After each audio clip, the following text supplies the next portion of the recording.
This is the gospel according to the IRS, Breaking Points and Church Financial Updates. And now, here's the authority, Dr. Michael Chitwood and Breaking Points. I'm Michael Chitwood. Welcome to Breaking Points.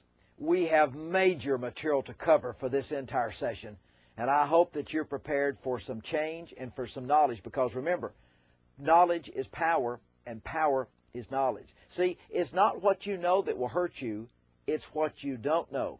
So right now, before we go any further, grab a pad and pen.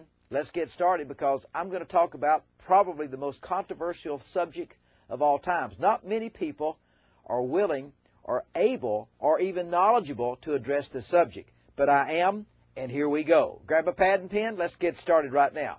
The subject is called the categories of support. The categories of support for compensation for the pastor, for the man of God, for the woman of God. The first thing that you need to make a strong note of there is that there are 4 categories of support for the ordained, licensed, commissioned, exhorter, man or woman of God. 4 categories of support. There are not 5, there are not 6, there are 4 categories of support. And those categories of support you must know, because a lot of you think that you have a bookkeeper, but you really don't have a bookkeeper, you have a check writer. And that check writer, if they don't know all the laws that pertain to nonprofit organizations and to nonprofit ministries, then I can assure you that your house of worship is probably a house that's out of order. And I think you would agree with me, we want to have our house in order, right? So there's 4 categories of support. Let's get started, okay? Category number 1 is ministry-related expenses. And here's what the law says. The law is clear. It says that you must distinguish between all 4 categories of support, what goes in each category and what does not go in each category. Now, if you don't have the knowledge of a nonprofit law or nonprofit accounting, tell me how in the world would your bookkeeper / check writer know what to do?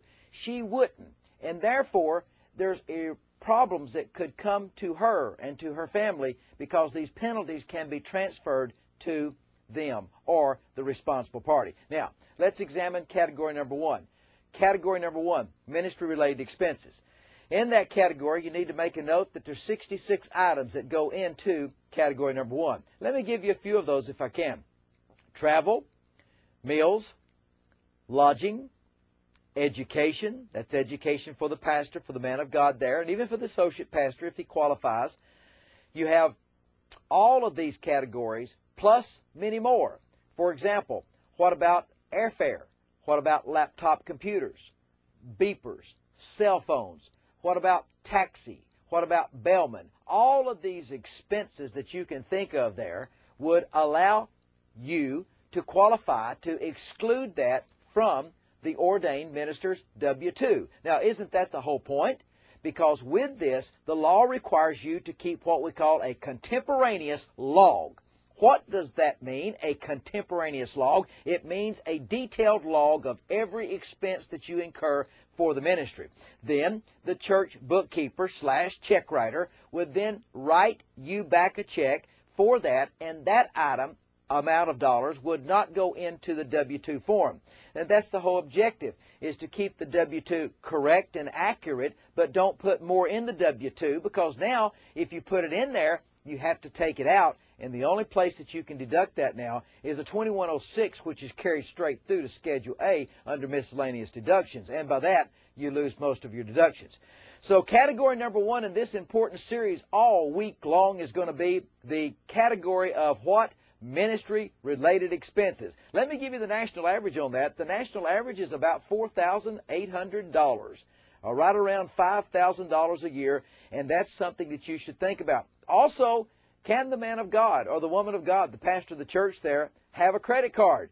Yes, they can have a credit card. Can it be in the name of the church? Yes, it can be. And all those church expenses that I've just listed for you in category number 1 called ministry-related expenses could be placed on the credit card. But Pastor, let me give you a stern warning. Do not put any items on that church credit card other than ministry-related expenses. Do not put personal gifts on there for your family, for your wife, Those go on your personal credit cards because you've got to keep private annulment separate here. If you don't, you're going to be in serious trouble. And I want to help you get your house in order, and that's the reason why that you've tuned in to Breaking Points today. So until next time, this is Michael Chitwood. I'll see you tomorrow on Breaking Points. Breaking Points gives you the latest IRS updates and tax law. Pastor, if the IRS came to your church today, what would you say? If you really want your house of worship in order, call 1-800-345-9117.